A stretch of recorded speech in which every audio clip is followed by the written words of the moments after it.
And I can say that the video was spliced and edited out. Habang pinapanood po natin ang mga video ni VP Sara, ang Pangulo ay nananatiling buhay na buhay, alive and kicking.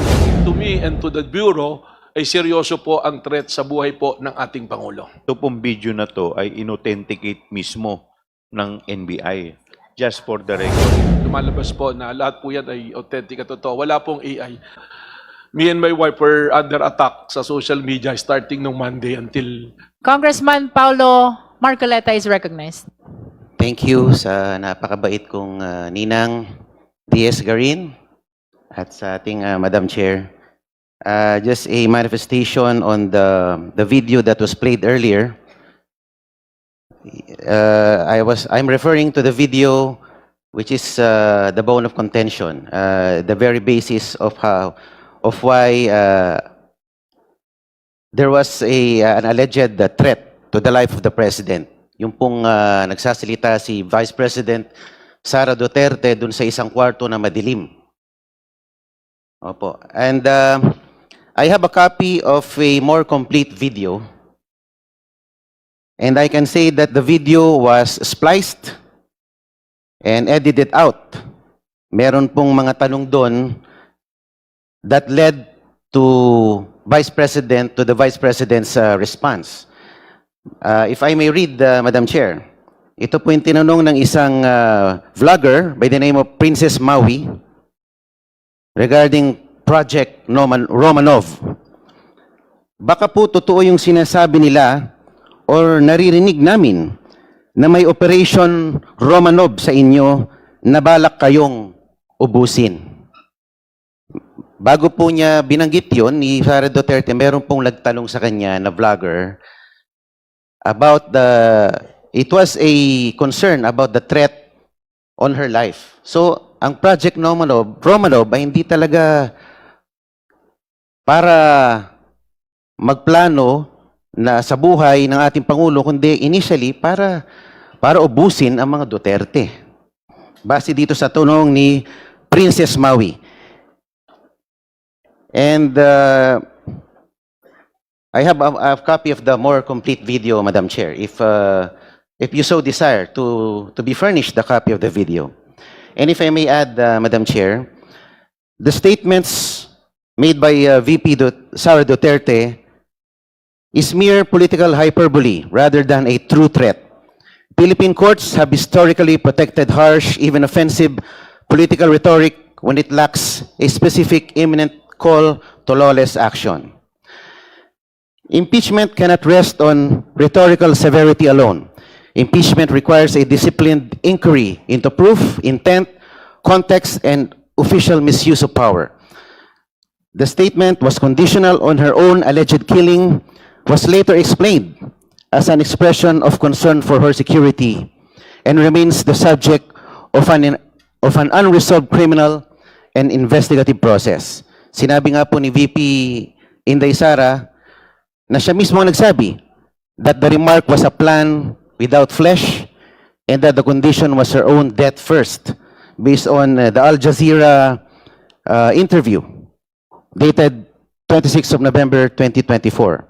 Unless the House can prove that the Vice President made a serious operational instruction to an identifiable person or used her office to advance such plan, the allegation is better treated as a matter for criminal investigation and political censure, not as a self-executing basis for removal from office. And if I may end this manifestation, Madam Chair, based on the fourth verified complaint itself, the allegation arises from a statement made during a press briefing framed as a conditional and dependent on a hypothetical scenario. With due respect, this raises a threshold issue. At this stage, the committee is not determining criminal liability.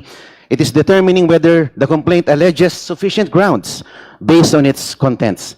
A statement standing alone without an overt act, without corroboration, and without evidence of execution remains an allegation. And Madam Chair, habang pinapanood po natin ang mga video ni VP Sara, ang Pangulo ay nananatiling buhay na buhay, alive and kicking, at nakakapag-jumping jacks pa.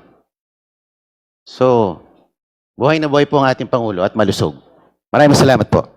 Your Madam Chair. manifestation is noted. The Honorable Joel Thank you, Chua. Madam Chair. Is this quick? Yes, very quick.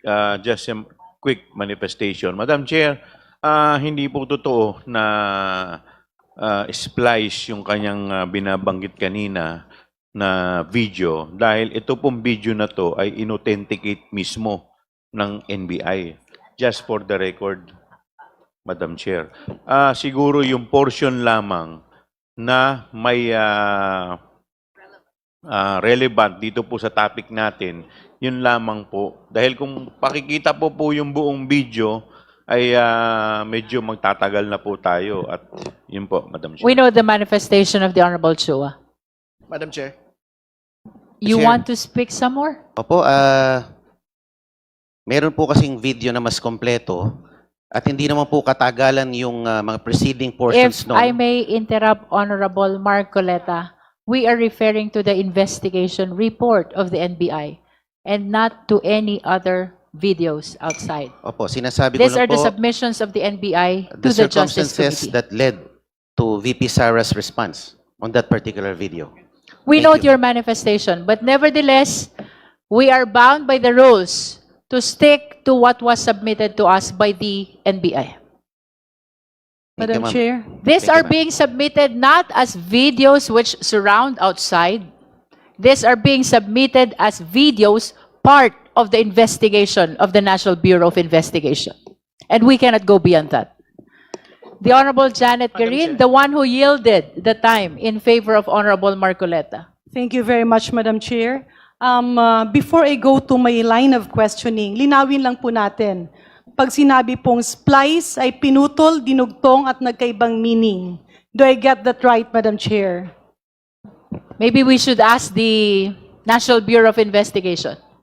Well, sabi nga namin, part po ng submission namin, that is authenticated. It was not splice. It was just, pag sinabi pong splice, para may ni-replace ka dyan eh. In Ito po. other words, Madam Chair, it is not spliced dahil hindi mo pinutol at dinugtong para magkaibang meaning. Yeah. And pwede naman po na kung there's time na nakita naman po napanood yung mong video. And in fact, dun po sa counter, yung sinasabi po ni Congressman Marcoleta was already been discussed on the counter affidavit na sinabit po ni Vice President Duterte doon po sa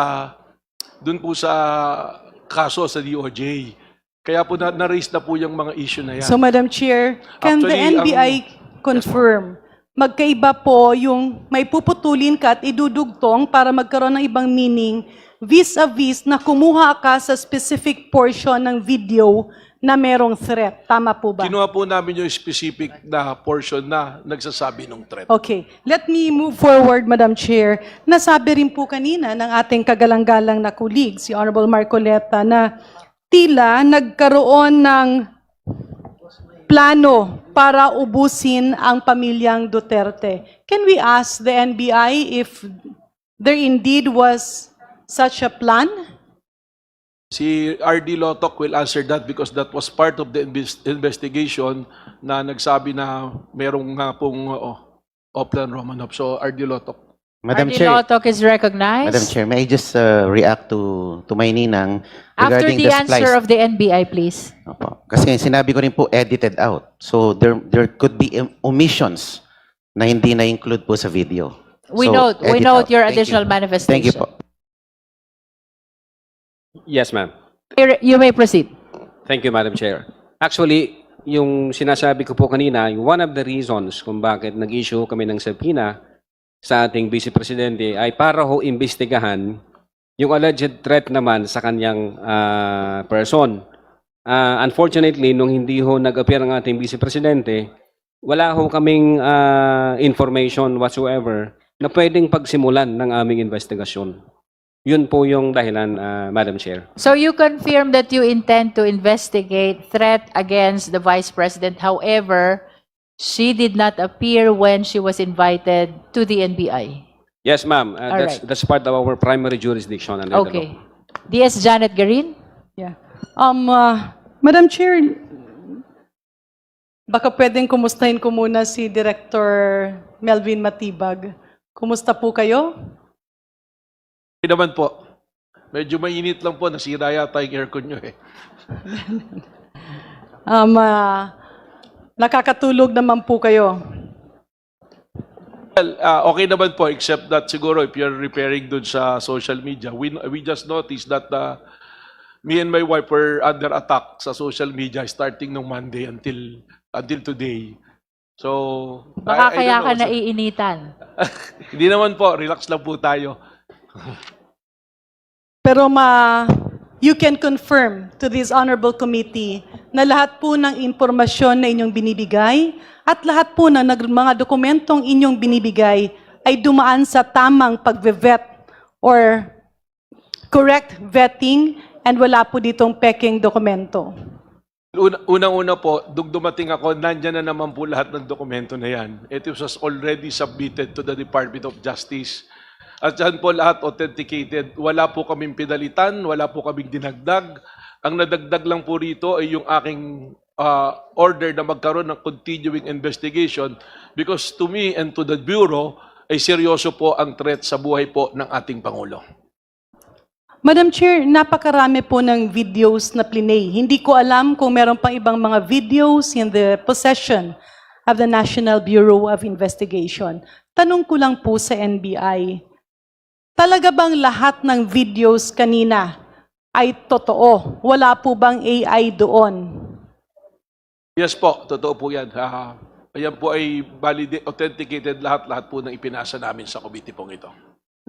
Madam Chair, doon ko kasi sa video, meron tayong mga nakikitang galit na galit ang Vice Presidente. Yung bang parang gigil na gigil, no, na parang hindi siya makapagsalita ng diretso dahil sa galit. Hindi po ba ito manipulado o AI? Nag-validate po yung aming mga technical personalities dyan sa NBI at lumalabas po na lahat po yan ay authentic at totoo. Wala pong AI. Gaya po ng sinabi kanina ni Agent Kalilong na lahat po yan ay totoo. Sa inyo po bang eksperyensya, pangkaraniwan ba itong behavior ng isang highly positioned government official? Well, I'm not an expert on the behavior of a person, pero sabi ko nga, meron kaming behavioral science department na aming kinukonsulta at katakatakan po na ganyan yung behavior. At siguro naman po, if we'll go back to our history na mga dati na rin nanungkulan ng parehas na posisyon, hindi naman po yata nagkaroon ng ganyan po na pangyayari. May last question, Madam Chair, kasi kanina may nagsabi, it was a political hyperbole, no? Parang joke lang. Hindi po ba, matanong lang yung NBI, kapag ikaw ay isang pasahero at nagbigay ka ng bomb joke, sumakay ka ng eroplano at sinabi mong, bobombahin ko ito o may dala akong bomba, is it being considered as very serious by the NBI or other government agencies or pwede mong sabihin, joke lang po? Well, hindi lang po sa Pilipinas, that is already an internationally accepted law. At nasa batas na po yan, na sinabi na yung biro na yan ay hindi considered the biro but will always be considered as a serious threat po. Yeah. Last comment, Madam Chair. Kunyari lang po. Ako'y nagsalita at sinabi ko, ipapapatay ko ang isang tao. Versus nagsalita ko, ipapapatay ko yung isang tao. May pagkakaiba po ba yun or wala? From the point of view of law enforcement, ay susundan po namin parehas yan. Kasi it's not how you said it, but it will be the gravity based on the investigation. Pagsasama-samahin po yan, it will be the confluence of events. Ano pa ba yung mga naging action na yan? And if it's specifically directed to a person, at saka po yung who will be the beneficiary, at ano yung magiging benepisyo pa po other than sa monetary na maaring mangyari sa'yo. Thank you very much, Madam Chair. Just to manifest,